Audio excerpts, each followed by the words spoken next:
주식 투자 23년 7월 5주차 주간 시황 및 이슈 정리 말씀드리겠습니다. 쏠렸으면 분산될 것이니 중장기적으로 긍정적 마인드를 유지하자는 결론입니다. 지난주는 주 초반 7월 연준회의, 빅테크 기업 실적 그리고 중국의 중앙정치국 회의 결과에 대한 기대 심리로 시작하였습니다. 7월 연준회의는 예상한 대로 기준금리는 25bp 인상하였으나 이전보다는 매파 스탠스는 약화되었습니다. 그리고 연이어 발표되는 경기지표와 기업 실적은 현재 바닥을 통과 중이며 점점 좋아지는 24년을 향해 우상향하고 있습니다. 약해지는 유로와 적절하게 부양책을 사용하려는 중국 그리고 강해지는 일본의 보지 정책이 이슈화되었습니다. 한국 주식시장은 쏠림과 변동성이 폭발하는 한 주였습니다. 지난주 주간 이슈는 첫 번째 주 초반 대기 심리, 두 번째 연준 FOMC 회의, 세 번째 경기지표 및 기업 실적, 네 번째 중국 유로 및 일본 그리고 마지막으로 다섯 번째 쏠림과 변동성 이 다섯 가지 이슈로 말씀드리겠습니다.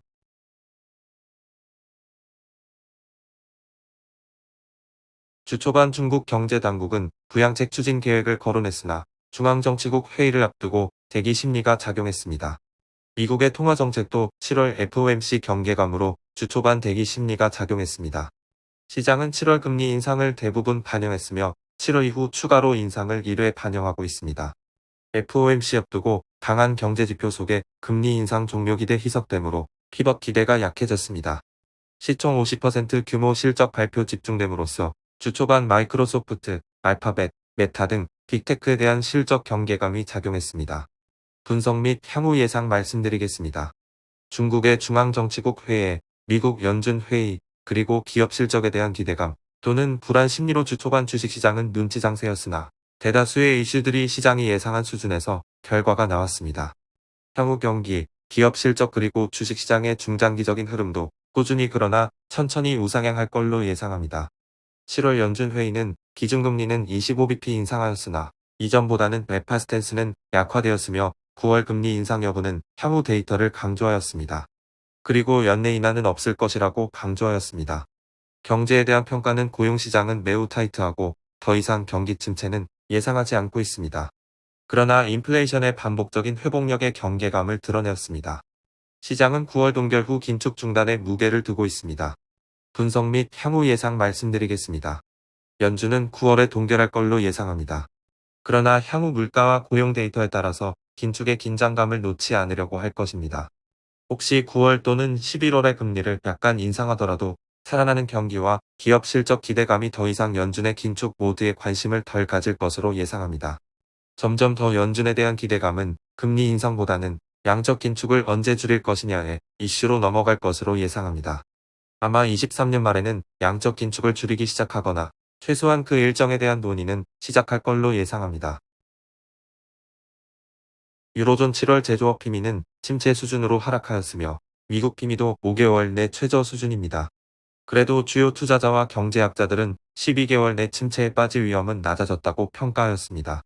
IMF는 금년 미국 성장률을 0.2% 피상향한 1.8%로 그리고 세계 성장률 역시 3.0%로 0.2% 피상향 조정하였습니다. 7월 소비자 신뢰지수가 117.0으로 전월 대비 6% 상승하며 소비 심리가 살아나고 있으며 2021년 7월 이후 가계의 낙관 심리가 최고치로 상승하였습니다.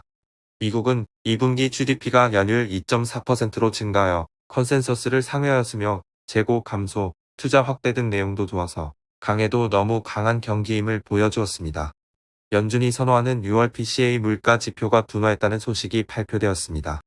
기업 실적은 강세를 나타내며 특히 메타, 맥도날드, 컴캐스트, 인텔, KLA도 호실적 발표했습니다. 그러나 치폴레, 하니웰은 부진했습니다.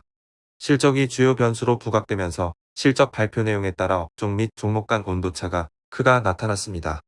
분석 및 향후 예상 말씀드리겠습니다. 경기지표나 기업 실적은 2분기 또는 3분기를 바닥으로 24년을 향하여 점점 더 좋아질 것으로 예상합니다. 주식시장은 미래를 반영하므로 지나간 경기지표나 실적보다는 좋아질 24년을 점점 더 반영하여 우상향하리라고 예상합니다. 중국 중앙정치국 회의에서 내수 부진, 부동산 리스크로 취업난 심화 등 경제 회복이 기대 못 미쳐 정책 대응으로 내수 부양 기조, 강화와 부동산 규제 완화 가능성을 언급하면서 항생 및 상해 종합 주가지수가 강세를 보였으나 한국 증시와의 연결고리는 약했습니다. ECB가 기준금리 25bp 인상했지만 경제 지표가 부진한 가운데 최종 금리라는 인식이 확산되면서 유로화 약해졌습니다. 니케이가 금일 보지의 YCC 정책의 일부 수정할 수 있다고 보도함으로써 보지 경계령이 발생하여 엔화 강세, 일본 금리의 급등이 나왔습니다. 분석 및 향후 예상을 말씀드리겠습니다. 유로는 이제 물가도 어느 정도 피크를 치고 있으며 그리고 약한 경기로 인해 금리 인상은 중단되리라 예상합니다. 중국은 강한 부양책을 사용하기보다는 경기 방어와 구조개혁에 적절한 줄다리기를 위한 적당한 부양책을 꾸준히 추진할 걸로 예상합니다. 일본은 경기와 물가가 살아남에 따라 YCC 조정을 순조롭게 할 타이밍을 고민하고 있습니다.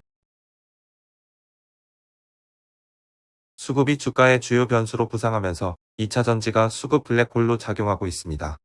개인 투자자의 심리가 회복됐으나 가는 곳에 베팅하는 양상이 강화되면서 2차 전지 쏠림이 지속되고 반대급부로 다른 업종 주가가 부진한 일종의 글립궁 비파가 나타나고 있습니다. 그로 인해 국내 증시는 극도의 변동성 장세를 겪었습니다. 다른 국가 대비 유난히 변동성이 심했던 것은 것이 상황을 비롯한 대외 변수보다는 국내 수급이 영향이 컸습니다. 코스피 36조 원, 코스닥 26조 원이 거래되며 역대급 수준을 기록했습니다. 다만 주 후반 수급 왜곡 현상이 완화되고 있습니다. 급등을 이어갔던 2차 전지가 하락하고 나머지 업종으로 수급이 유입됐습니다. 기관 및 외국인이 주춤하는 동안 개인 투자자 주도 장세가 전개되고 있습니다. 분석 및 향후 예상 말씀드리겠습니다. 쏠림은 필연적으로 분산으로 이어지게 되어 있습니다. 일부에서는 지금의 장세 모습이 대세 상승의 마지막 시점에 나타나는 장세라고 하나 그것보다는 유튜브나 SNS의 파급 효과로 인한 정보의 평준화로 인한 쏠림으로 보고 있습니다. 거래 대금이 폭발하고 있다는 것은 오히려 그것이 분산될 때 전체적인 종합주가지수에는 긍정적으로 영향을 미치리라 예상합니다. 향후 살아나는 경기에 대한 실적이 좋은 업종 또는 종목을 잘 선택하여 다가오는 순환매 또는 분산하여 전체 종목이 오르는 실적 장세에 대비해야 한다고 보고 있습니다. 우선 23년 7월 4주차 작성한 저의 주식시장 주간 이슈 블로그 글 참조 바랍니다.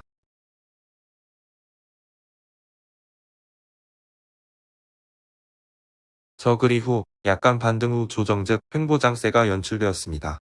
그러나 시장 내부에서는 지나친 쏠림과 되돌림이 생겼습니다. 그로 인해 주식시장의 거래 대금은 폭발하고 있습니다.